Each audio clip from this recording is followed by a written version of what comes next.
All right, Paul. So here we have the Studio USB replacement being the Studio V12, which is a USB bar. Okay, so it's different to the X series and the V series very slightly because it doesn't have that onboard Android chipset. So this will be for your small rooms up into about that 4.5 by 4.5 meter. Now, Paul, what's unique about this bar? Yeah, so this bar here, we tried to make it as sustainable as possible and have multiple abilities to be able to power the device, but be as smart as it can to deliver all the in-room experiences that you need. So what we have is the ability of being able to power this device via PoE over here or USB. So we've got the PoE injector. Yep. So we've got the little Thunderbolt or the lightning port there for USB-C 65 watts power. Correct. So a laptop power supply. And then the PoE plus 65 watts, same as the X32. Yep. So two options there. So Sean, while you still have the camera up there, if you want to show the Phoenix connector for the expansion microphone. We've also got, just down here, is the, where is it? The expansion microphone port. Yep. Being the Phoenix connector. Then you got your two USB-A ports, which are the peripheral ports. So if you use this as a bridge for keyboard, mouse, or dongles, anything else you want to connect. And then the USB-C with the data symbol is what you connect to your Windows MTR, your Zoom Room, or your laptop. Yeah, for BYOD. For BYOD, yeah. Correct. So you can choose, you only need to choose one of these options. I always recommend to connect it to your network. So you have the ability of being able to manage this device using our complimentary Poly Lens service. So PoE. You also have the ability of using a 65 watt USB charger, like we said before, and to connect it to your network. Yep.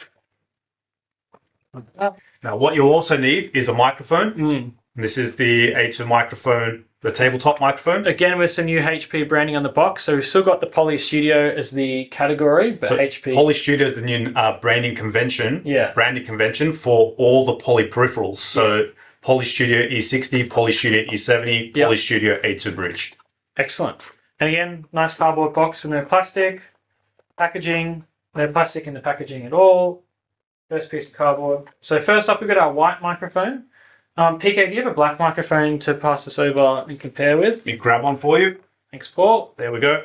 So we've got black and white, both the same size, both come with the same inclusions in the box. You just have to specify which one you want. Thanks, Paul. Thank you, Sean.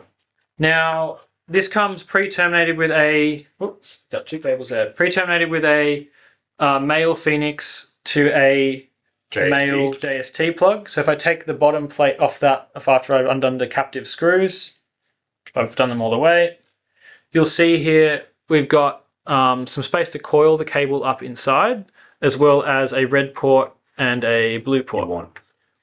Now, the other option is if you want to do it a little bit more professionally, if you're able to drill a hole in the table, like we've done here, we've actually got a hole through here to slip our cable through. So I've just done that on this end. I've actually tucked it through the center rather than out the side. Put that plate back on the base, and you can see that cable's hanging out the bottom. And that last piece that comes in that box is our magnetic mounting plate. So that fits perfectly into the base of the mic, and it also comes with some double-sided tape in the box, which is awesome. So we've stuck that to the table already, drop that through there, and then that will stick, if I rotate it the right way, into the magnet, not move around, and then I'd be able to leave it there. Extensions. Paul, a question we get asked a lot is, can I terminate my own cables?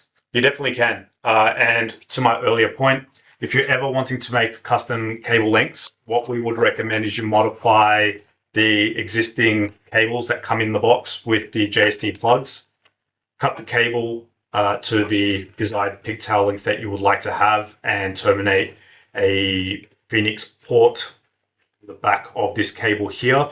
Great thing with Phoenix connectors is that you do not need any specialized tools, any side cutters and a screwdriver. You'll be able to terminate the cables. Then, as long as you've got the right cable, being a shielded single pair cable, you'll be able to extend the cables to the desired length that you need. Keep in mind, you do have the ability of being able to extend this. Don't recommend re-terminating the JST. for ease of installation, re-terminate the Phoenix plug. And to connect your A2 microphone, it goes into that Phoenix connector as so. Now, you can only have one microphone, but it does have an awesome audio pickup, so we do cover that range, and they work in tandem with the onboard microphones. Okay, so only one microphone for the V12, so we can't daisy chain multiple off that. Yeah. I guess the idea being that if you need more microphones, you would go up to the next size bar, correct, the V52 or the V72. Yeah. Now, Paul, when you say in tandem, what does that mean? Yeah, excellent question, Sean. So when you plug in the tabletop microphone, it doesn't take over the microphone capability for the room. It works with the onboard microphone. And where this becomes useful, if we have this in the center of the table and we're sitting towards the front and we are talking cross table, we will be picked up by the closest microphone being that tabletop microphone. Now, if I'm engaging with the far end participant, then I turn my back to this microphone and start talking to the front room display. The best microphone to pick up my voice will be that front room display on the V12, and that's the microphone that's used to pick up my voice. Excellent.